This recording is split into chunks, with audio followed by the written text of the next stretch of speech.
স্পষ্ট কথা, হাজার হাজার লক্ষ মানুষের জীবনের বিনিময়ে এই বাংলাদেশ নতুন করে স্বাধীন হয়েছে। এই বাংলাদেশে যেমন স্বৈরাচারী আওয়ামী লীগের কোন অবস্থান থাকবে না, ছাত্রলীগ নিষিদ্ধ, ছাত্র বাংলা জুড়ে নিষিদ্ধ হতে হবে।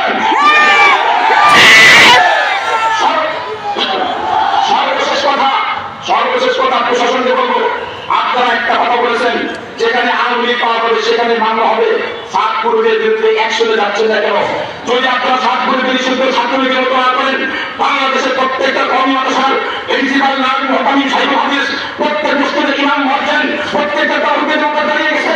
বাংলাদেশে আরেকবার বিপ্লব ঘটে 5 আগস্টের মতো ছাত্রলীগের সদস্য খুঁজে পাবো না।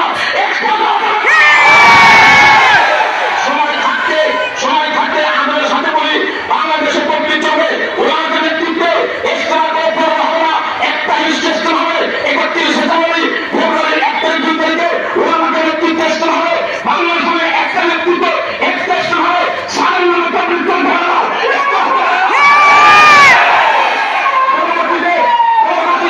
পরবর্তীতে কর্মসূচি আমাদের দিলে আমরা ইনশাআল্লাহ রাজপথে থাকবো। আল্লাহ আমাদের প্রত্যেককে কবুল দান করেন।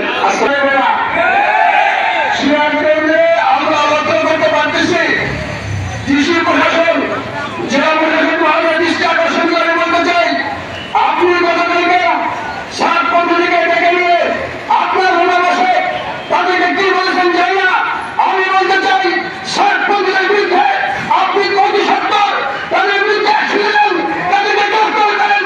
যদি গ্রেফতার না করেন সিরাজগঞ্জের তুমি যদি না বলা রেখান রাজপথ রয়েছে আর ধরে চাল না ইনশাআল্লাহ।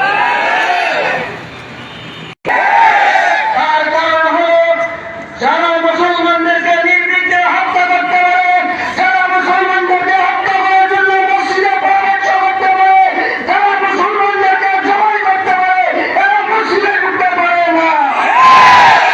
এই জন্য আমরা আমাদের যতগুলো মার্কাজ আছে ওই মার্কাজের এরিয়াতে আমরা তাদেরকে চাইতে দেব না। নাম্বার 2, সারা বাংলাদেশ নয় সারা পৃথিবীর লোকে ইজতেমা হবে।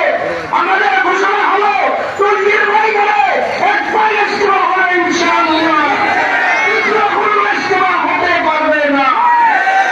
নাম্বার 3, আমরা সরকারের কাছে আবেদন জানাতে চাই যে খুনিরা তার যত অবস্থায় আমার ভাইকে খুন করেছে, যে খুনিরা নানাগত অবস্থায় শেষ রাত্রে আমার ভাইদেরকে হত্যা করেছে, তাদের নামে কেস হওয়ার পরেও তারা যেন বাংলার জমিনে ঘোরাফেরা করতে পারে। অবিলম্বে তাদেরকে গ্রেফতার করতে হবে, তাদেরকে ফাঁসি কাটতে দিতে হবে। না যাওয়া পর্যন্ত আমরা মুক্তিদের নেতৃত্বে মাঠে থাকবো ইনশাআল্লাহ। সত্য কিনা? পারবে না। আলহামদুলিল্লাহ আল্লাহ পাক আমাদেরকে পৃথিবীতে আসার পূর্বেই আজকে মুসলিম মায়ের পেটে মুসলিম পরিবারে জন্ম দিয়ে আল্লাহ পাক আমাদের জীবনের ক্ষেত্রে এই পৃথিবীতে আসার পূর্বেই মানব জাতির মধ্যে সবচেয়ে বড় নিয়ামত ইসলাম আল্লাহ পাক আমাদেরকে দান করে এই পৃথিবীতে মুসলিম হিসেবে ইমানদার হিসেবে আমাদেরকে প্রেরণ করেছেন। এই নিয়ামত ইসলাম নিয়ে আমরা সকলে এই পৃথিবী থেকে যেতে পারি।